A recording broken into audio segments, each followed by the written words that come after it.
Vintage, classic, or just plain old school. Whatever you call them, they're the campers that paved the way for everything you see today. In my last camper video, I took a look at some up-and-coming models. But for this one, we're going in the opposite direction. I'm Reacher, and here are 15 vintage and classic campers from the old school days.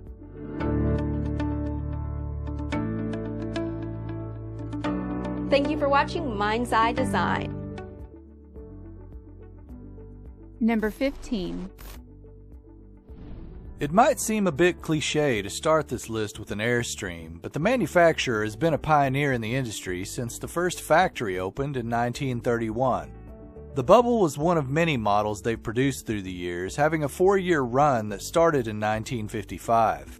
The 16-foot-long aluminum-clad trailer had everything needed for a leisurely trip, starting with the full-size bed in the rear. Moving forward brings you to a small dinette on one side having a sink and triple burner stove, while opposite that is a closet and heater. The front of the trailer houses an enclosed flush toilet to the immediate right of the entrance. Across from the entrance is the dinette with a small refrigerator directly beside it that doubles as extra counter space.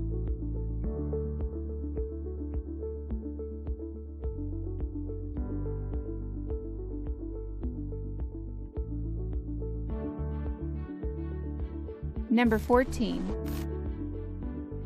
Vagabond started its humble beginnings as a buggy manufacturer before culminating into a maker of travel trailers and large mobile homes. Multiple models were made throughout the lifetime of the trailer, running 8 or 10 feet wide and ranging in length from 35 to 54 feet. There were several floor plans to choose from, offering 1 or 2 bedrooms. Each one had some form of living room and different bathroom configurations, along with the standard kitchen, which had a stove and oven, sink and refrigerator, and finished birch paneling throughout.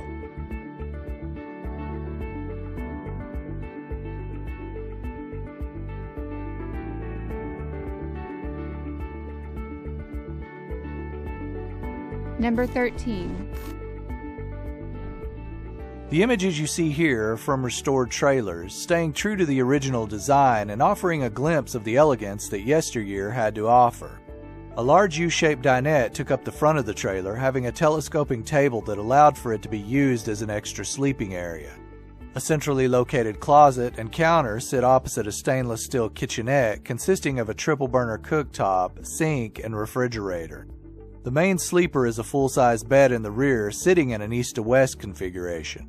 Although short-lived, the company managed to produce approximately 120 trailers in 2 different models over its lifetime, with a rumored 25 still in existence today.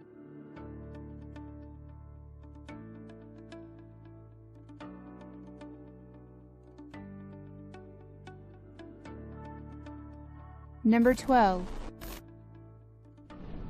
This one started out in 1945 as Aljoa, but had to drop the letter A from the end due to Alcoa Aluminum feeling it was too close to their brand name.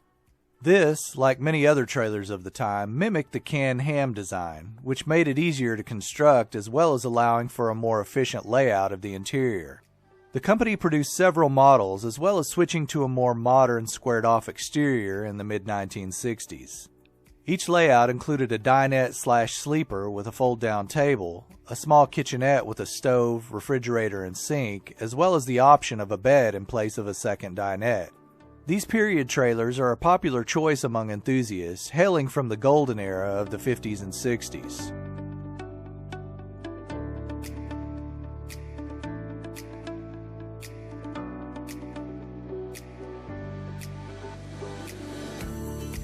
Number 11.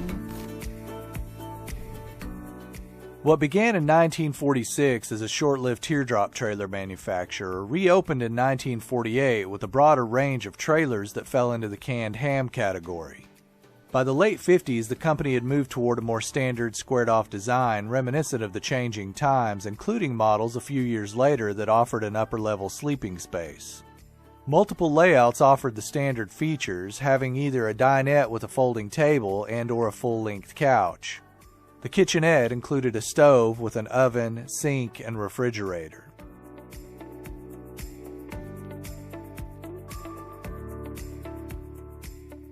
Are you feeling nostalgic yet? If so, feel free to give me a thumbs up and let me know in the comments which one of these are your favorite. Number 10. The Scotty was initially built as a 16-foot-long trailer but had to be scaled back due to balance issues. This led to a redesign that became a 10-foot-long teardrop. The next step in the evolution was a 13-foot and 15-foot travel trailer that included a sink, stove, refrigerator, and small dinette with room to sleep 4 people. Along the way, they even made a version that included all of the above amenities as well as a wet bath and an overhead bunk in the rear.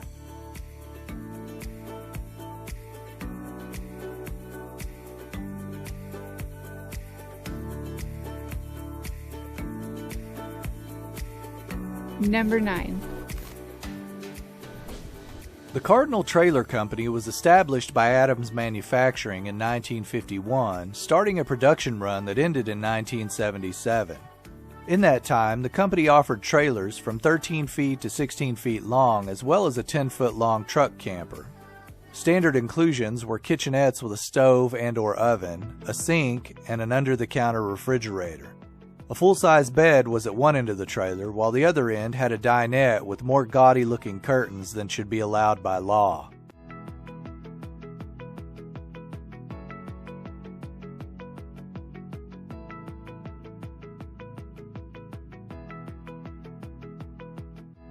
Number 8. The first Apaches were built in a garage in 1957 by Vesely Manufacturing. Fast forward to 1959, and they had become the world's largest producer of camping trailers. By 1963, the company offered 4 different models, with every year after that leading to upgrades of existing models or a new one added into the lineup. The standard pop-up utilized a telescopically raised roof with hard sides that lifted up and out to form the walls and areas for the beds. The smaller trailers included a kitchenette and dinette, while larger models offered a couch as well.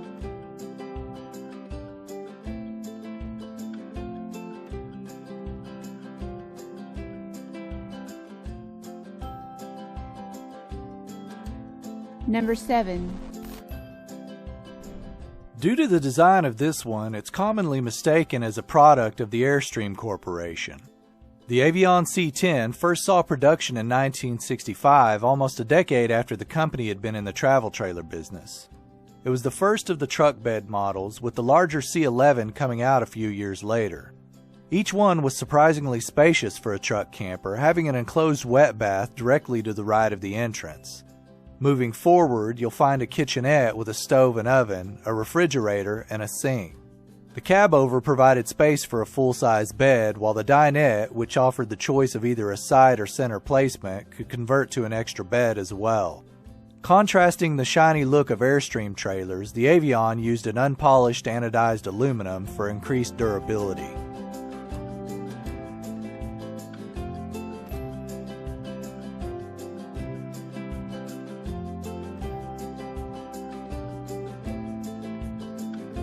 Number 6.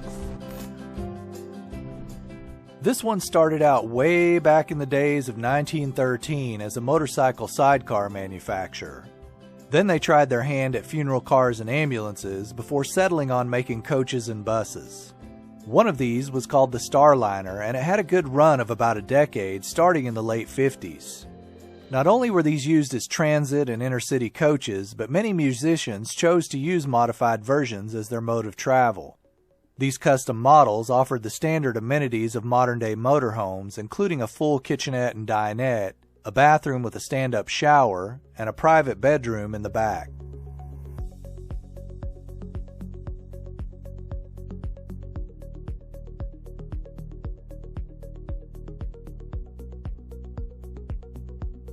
Number 5.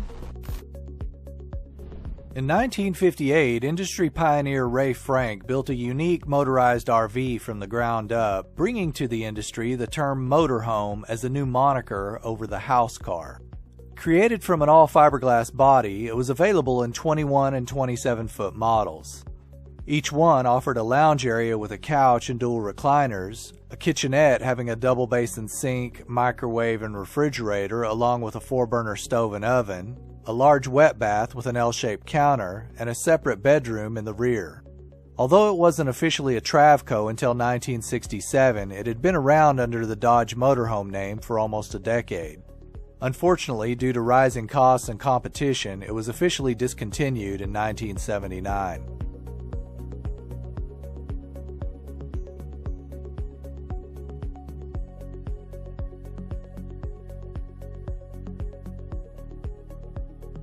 Number 4. Say it with me one more time. Canned ham. The company started out in 1948 providing mobile home trailers to the armed forces. After World War II ended, they sold their products under the Cozy Cruiser brand before switching to Shasta in 1952. Offering models ranging from 14 feet to 35 feet, they were easily recognizable due to the distinctive wings that were added in the late 50s. By 1966, all of their trailers had switched to the more modern, squared-off design. Regardless of size, most of the trailers offered the same amenities, having a stove and oven, stainless steel sink, refrigerator, and microwave. A full-size bed was standard fare, as well as a dinette and/or bench seating. The company even produced a cabover-style model that offered a second full-size bunk bed above the other one.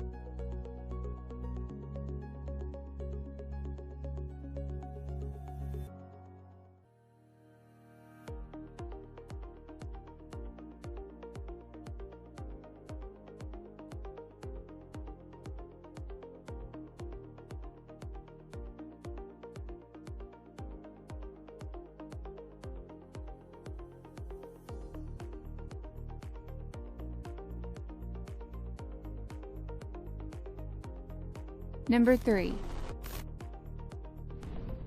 Introduced in 1976, the GMC Birchhaven was a 23-foot-long motorhome that was the epitome of luxury and styling in its day.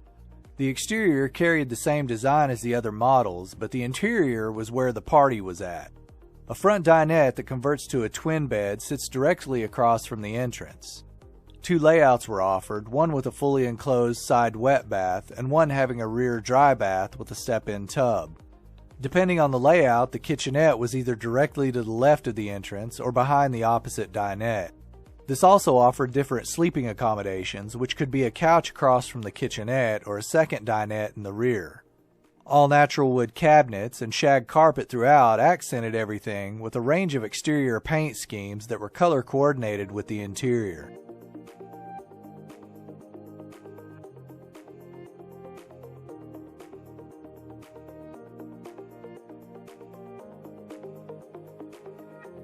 Number 2. Like many before, Glider offered multiple models and layouts. Smaller models had the basic setup, while larger models had that and more in the form of a living room at one end, with a full-size kitchen offering a 4-burner stove and oven, a twin-bowl sink, and a 6-cubic-foot refrigerator. Moving back brings you to an enclosed wet bath with a full-size bed opposite that.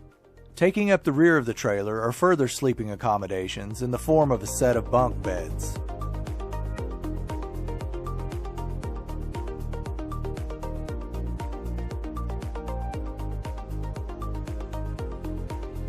Number 1. Manufactured by Eccles, a pioneer and leader in industry standards since they first started in 1919, the Caravan measures almost 16.5 feet long and 6.5 feet wide, having a dry weight around 3,800 pounds. A raised lantern roof provides added headroom while also providing extra ventilation via a series of hinged windows along the top.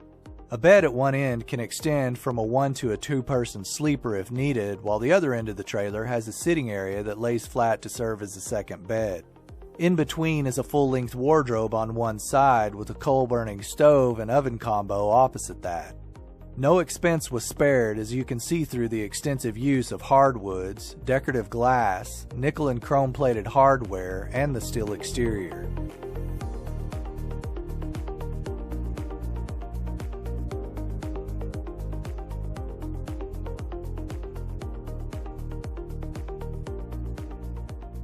So did any of these bring back memories? Feel free to let us know about your way back in the day camping stories in the comments and which of these you were taking the trip in. As a side note, finding verifiable information on vintage stuff is somewhat daunting, so if there's something on here that you think is incorrect, feel free to hit me up in the comments and let me know. If this gave you the camping bug, feel free to check out our other camper videos in our playlists. Once again, I'm Reacher, and we'll see you on the next one. Hi everyone, and thank you for watching. I'm Chandni with Mind's Eye.